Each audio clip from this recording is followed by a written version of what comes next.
여의도 포커스입니다. 시장 조금 전반적으로 크게 바라보는 시각 한번 키워보도록 하죠. 디멘전 투자자문 송재경 대표님 나가겠습니다. 안녕하세요. 네, 안녕하세요. 예, 12월에 이어서 또 다시 뵙게 됐습니다. 예, 잘 부탁드립니다. 오늘 대표님과 전반적으로 시장 한번 크게 바라봐 보려고 하는데요. 매크로 환경 많이 궁금해하시는 분들 계신 것 같아가지고 주제 한번 준비해봤습니다. 많은 분들께서 지금 금리 인상도 걱정하고 계시는 것 같거든요. 이런 부분 때문에 뉴욕 증시도 크게 반등을 못하는 것 같은데 유가 또 뭐 오늘은 조금 조정을 받았습니다만 많이 뛰었잖아요. 또 한국은행 총재도 새로 지명이 됐는데 약간 매파적인 인물이 아닐까라고 시장이 또 걱정을 하는 것 같습니다. 지금 상황에서 대표님 금리를 좀 올려야 될까요? 아니면 좀 신중함 조금 필요할까요? 일차적으로 말씀 주신 대로 금리를 올려야 될 상황이 무엇이냐에 따라서 이제 금리 인상 여부가 그러니까 소위 정당화되느냐 아니냐 결정이 될 것 같습니다. 근데 말씀 주신 대로 지금 전반적인 상황 자체는 중동발 유가 급등, 그 유가 급등이 보통 에너지가 보통 가격이 올라가면은 모든 분야에 영향을 미치기 때문에 그것 자체는 시차를 두고 물가 상승으로 이어질 수밖에 없고요. 결국은 통상적으로 중앙은행들이 하는 가장 1번은 물가를 안정화시키는 것이 첫 번째고 이제 뭐 미국 같은 경우는 고용까지도 책임을 져야 되는데 뭐 유럽은 또 이게 다릅니다. 예. 유럽은 그냥 물가만 잘 잡으면 되는 거고 우리도 어떤 면에서 보면 물가 위주라고 보셔야 되겠죠. 근데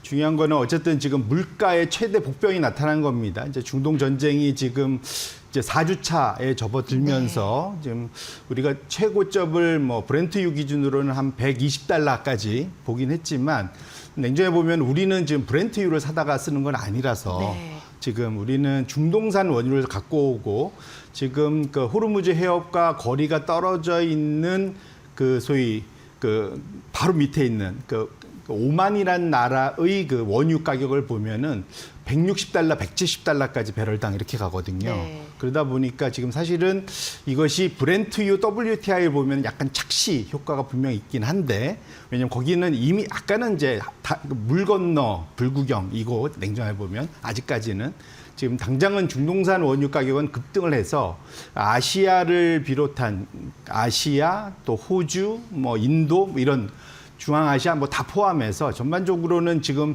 중동산 유가 급등의 피해가 이제 피부에 와닿는 그런 정도의 상황까지는 와 있습니다. 그러다 보니까 말씀 주셨던 우려했던 원래는 우리 한국은행 자체가 최대한 시장 흐름은 맞추긴 하지만 금리와 관련해서는 상당히 좀 뭐랄까요? 그러니까 밸런스를 가지고 있는 상황이었긴 했는데 등 떠밀려서 금리를 올릴 수밖에 없는 상황이 점점 다가오는 것만은 분명하다 보셔야 될 것 같고요. 근데 이것이 비단 우리만의 문제가 아니라 우리가 좀 더 급한 상황이긴 한데 지금 글로벌 소위 선진국들의 그 소위 그 중앙은행들의 금리 방향성과 관련된 차트를 제가 하나 갖고 왔습니다. 제가 요 차트는 아닌 것 같고요. 요건 이제 한국은행하고 이제 브렌트와 관련된 거를 그려놓은 차트가고, 예, 요거네요. 보시면 요게 이제 당연히 미국, 유럽, 그러니까 22, 일본, 그 다음에 뭐 스위스, 스웨덴, 뭐 뉴질랜드, 호주, 캐나다, 뭐 그래서 총 9개국의 중앙은행들이 앞으로 어떤 방향으로 할 거냐. 이게 이제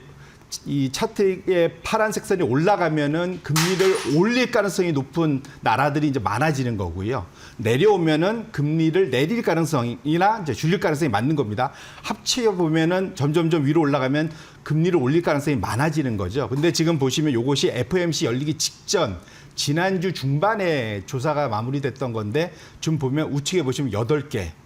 그럼 9개 중에 미국 빼고는 8개가 앞으로 금리를 다 올릴 거다. 근데 최근에 보면 3월 달에 다 급등을 했죠. 결국은 중동발 그러한 그 고유가 환경 자체가 전 세계 물가 안 그래도 관세 때문에 그 후폭풍 압력이 지금 전 세계 물가를 좀 계속 좀 상방 압력을 주고 있는 상황에서 유가까지 뜨다 보니까 미국 제한 나머지 모든 중앙은행들이 지금 앞으로 금리는 적어도 올려야 될 것 같아라고 대답을 분위기를 잡고 있는 데들이 9개 중 8개고 미국조차도 FOMC에서 매파적 동결을 했죠. 그리고 앞으로도 분위기상 거기서 일부는 매파들은 인상도 열어둬야 된다라는 얘기까지 해서 결국은 이렇게 다 합쳐보면 거의 9개가 다 된다. 예. 그러면 전반적으로는 전 세계가 안 그래도 관세 전쟁 때문에 물가 압력이 있는데 지금 중동발 그런 고유가 상황이 지속되는 환경에서는 금리 인상 가능성을 상당히 강하게 열어두고 있다 보셔야 될 것 같고요. 우리나라 입장에서는 통상적으로는 전 세계가 보통 금리를 인상할 때 한은의 스탠스는 기본적으로는 선제적 금리 인상, 그다음에 선제적 금리 인하 요 두 가지였거든요. 네. 좀 미리미리 움직이는 거였는데 이번에도 그렇게 될 가능성이 있고 또 특히 언급 주셨던 우리 새로운 이제 우리 총재 후보 께서도 아마도 이제 지금 그러니까 소위 블룸버그에서 뭐라고 얘기하냐면 실용적 매파라고 이제 불립니다. 이제 통상적으로 그러니까 보통은 이런 정통 이코노미스트들은 대부분 매파예요. 네. 네, 일단은 물가가 워낙 우리 트라우마가 1970년대 있었기 때문에 물가를 못 잡으면 전 국민들이 다 피해받는다라는 게 뭐 그 맞는 말이고 기본적인 상식이기 때문에 다들 보석일 수밖에 없는 상황이고 현재 상황에서 만에 하나 이 상황이 좀 길게 가서 고유가 환경이 지속된다면 그렇다면 좀 여기서 높아지고 지속된다면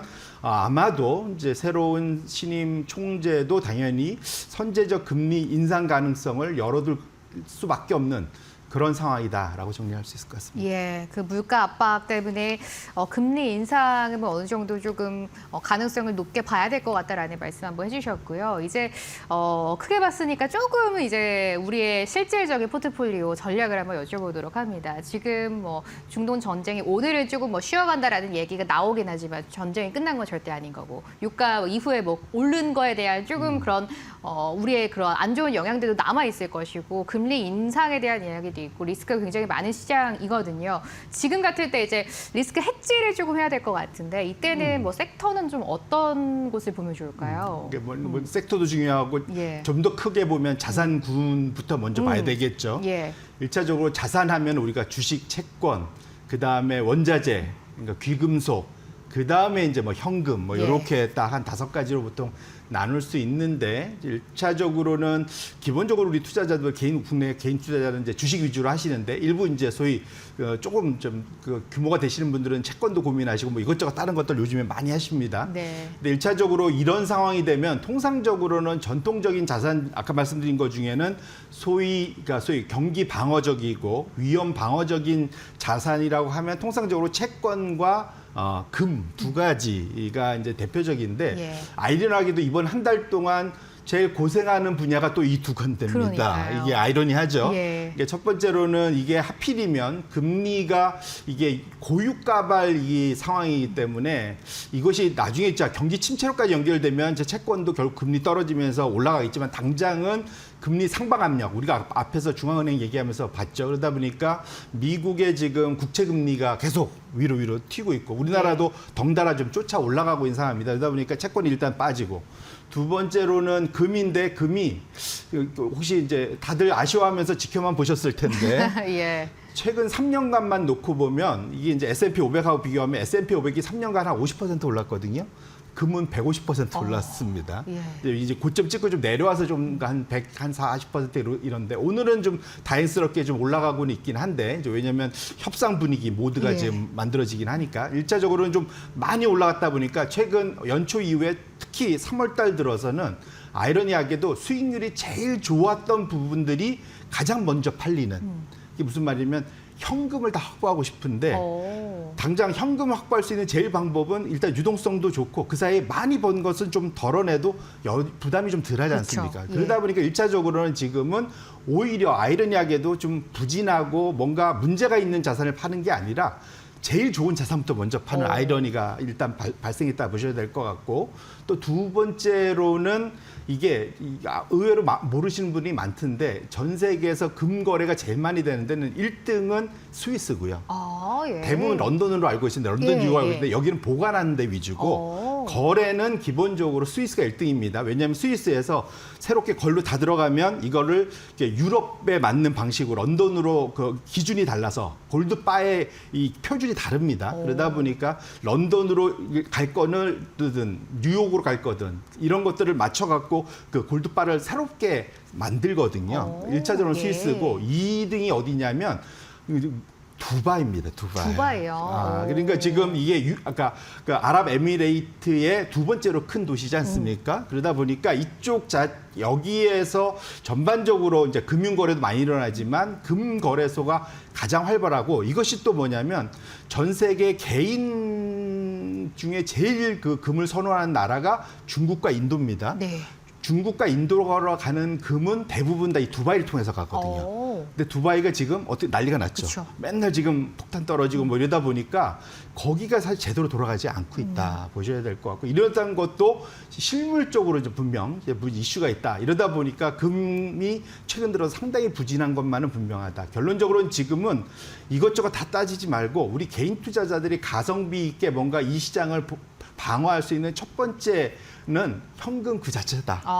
보셔야 될 것 같고요. 예. 일정 부분은 현금 비중을 좀 가져가시는 것을 계속 좀 추천을 드리는 상황이고, 또 하나는 지금은 협상 분위기가 상당히 극적으로 나타나면서 어제 오늘 상당히 좀 시장이 좀 환호하고 있긴 하지만, 이런 표지만 끝날 때까지 끝난 건 아닙니다. 왜냐하면 지금 미군 병력이 이미 한 2,200명은 근처에 가 있고, 지금 새롭게 한 2,500명 지금 해병대 지금 미국 떠나갖고 3주 후면 도착하고, 공수 여단도 지금 3,000명 정도가 이제 출항할 거지 않습니까? 그러다 보니까 혹시 이 협상이 문제가 생기게 되면 바로 지상전이 펼쳐질 가능성도 열어두셔야 되거든요. 그러면 아마 이 좋은 분위기는 순식간에 사라질 수가 있습니다. 그래서 그것 때문이라도 현금 비중을 일정 부분 가져가셔야 되고, 지금 상황에서 봐야 될 건 하나는 유가의 움직임도 봐야 되는데, 그보다 앞서서 이것을 자극할 제일 중요한 것은 미국 국방부, 이름 바꿨죠. 지금 전쟁부인데, 그 전쟁부가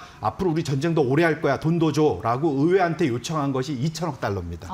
이것을 미국 의회가 승인하는지 여부에 따라서 이것이 장기전으로 갈지. 왜냐하면 그 2천억 달러면 대략 지금부터 현재 한 주에 110억 달러씩 쓰고 있기 때문에 우리나라 돈으로 한 15조에서 18조 쓰는데, 요거를 한 4개월 이상 끌 수 있는 자금이 확보되는 거거든요. 그러니까 돈이 없으면 전쟁도 못 합니다. 그래서 결국은 미국 의회가 이 2천억 달러를 승인하는지 여부가 오히려 이 장기전으로 돌입하느냐 여부에 어쨌든 우리가 시금석이 될 수 있기 때문에 당분간은 그 미국 의회 뉴스, 이 예산, 전쟁 예산 통과 여부를 잘 지켜보실 필요가 있겠다, 이렇게 말씀드립니다. 예, 지금 같은 이제 상황에서 리스크 해지는 우리가 위험 자산이랑 현금을 조금 비중을 밸런스를 잘 잡는 게 중요하겠다라는 말씀 한번 해주셨습니다. 아무래도 지금 투자자분들은 이 부분이 제일 궁금하실 것 같아요, 대표님. 이제 오늘은 뭐 약간 휴전에 대한 이야기가 나와서 시작이 좋은데, 앞으로 만약에 이제 종전, 휴전을 확실하게 한다면 시장이 바로 좀 V자 반등이 가능할까? 아니면 이미 뭐 원유 가격 많이 올랐기 때문에 반등을 조금 천천히 가거나 조금 당분간 어려울 것인가? 어떻게 보세요? 1차적으로 만일 트럼프 대통령이 말한 대로 5일 줬는데 이제 한 이틀 벌써 지나고 있네요. 그 안에 정말로 마무리가 잘 된다면 V자 반등 나오죠. 그거는 그거는 확실하고, 또 과거의 역사가 있습니다. 이제 S&P 500 기준으로 1939년도 이후로 85년 정도의 그 소위 그 통계치인데, 이런 지정학 리스크, 지정학 위험 이벤트가 발생하고 나서 통상적으로 저점을 언제 찍었느냐? 그 소위 트레이딩 데이, 그 거래일 기준으로 하는 19일에서 한 20일, 그러면은 5일 거래하니까 한 4주 정도면 바닥을 찍더라. 근데 지금이 보면 정확히 4주차 중간쯤 왔죠. 그쵸, 예. 이제 이번 주가 거의 과거 경험상 이제 마무리 국면이 될 수 있지 않을까? 그러면 통상 이것이 잘 마무리되면 V자로 보통 반등을 줬던 것이 과거의 큰 흐름이거든요. 그래서 그렇게 놓고 보면 마침 이때 또 트럼프 대통령이 또 이 협상 카드를 꺼내 들었다는 것은 과거의 통계치와 맞물려서도 조금 더 신빙성을 높이는 상황인 것만은 분명한 것 같습니다.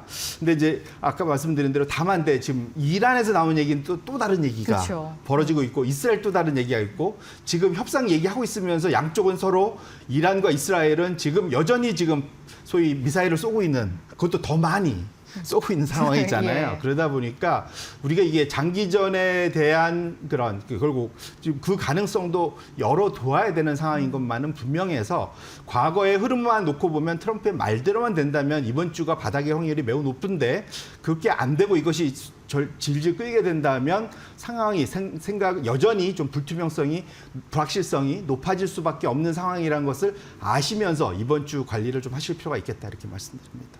이번 주에만 만약에 마무리가 된다면 그래도 급등이 조금 기대해 볼 수가 있지 않을까라는 말씀 한번 해주셨고요. 이제 마지막 질문 좀 드립니다. 그래도 이제 만약에 휴전도 성공적으로 된다라고 또 우리가 생각을 해볼 수가 있고 이번 연도 전반적으로 봤을 때 좀 유망하게 보신 섹터 어디 보세요? 뭐 반도체 보시나요? 말씀 주신 대로 만일 우리가 이게 단기전으로 한두 주 내에 마무리가 된다면 주도주가 다시 부상할 수밖에 없는 상황이다. 예. 보셔야 될 것 같고 가장 큰 이유는 결국은 우리가 믿을 건 이익밖에 없는데 이 전쟁 와중에도 반도체 디램 가격은 올라가고 있고 그것이 결국은 예상 이익에 그대로 반영들이 되고 있습니다. 그러다 보니까 당연히 지금 이번 것이 잘 마무리가 되면 원래 이 돈 잘 벌던 기업한테 투자를 더 많이 할 수밖에 없지 않습니까? 또 최근 들어선 또 조정도 일부 받았었기 때문에 훨씬 더 매력이 커져 있는 상태다. 그래서 이전에 전쟁 이전에 우리가 1, 2월 달 동안 올라와 있는 주도주들, 상위권에 있는 분야들을 관심 가질 필요가 있을 것 같고요. 이번이 혹시 전쟁이 마무리가 단기 끝내든 장기로 가든 여전히 방산에 대한 수요는 더 커질 수밖에 없습니다. 이제 보니까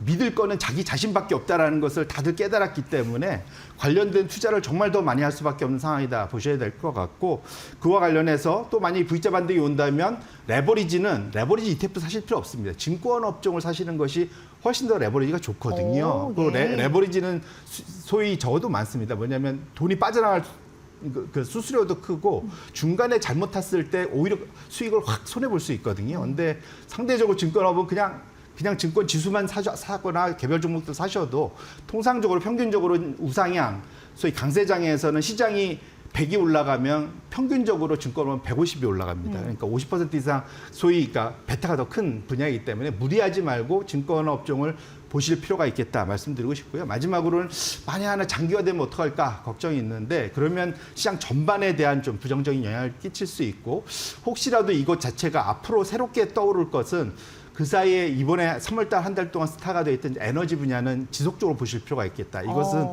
전통 신재생 따질 거 없이 다 왜냐하면 아까 말씀드린 대로 이게 방사는 이제 국방에 대한 국가 안보에 대한 이슈도 있겠지만 에너지가 우리가 뭐 쌀 때 많이 쓰고 비쌀 때 못 쓰는 게 아니라 이게 없을 수도 있겠다라는 걸 우리가 깨달았잖아요. 예. 그래서 그러다 보니까 전통 에너지 확보하는 분야에 대한 기업들의 주가도 상당히 관심을 받을 거고 플러스해서 자체적으로 독립적으로 에너지 독립하려면 신재생 에너지 설치할 수밖에 없지 않습니까?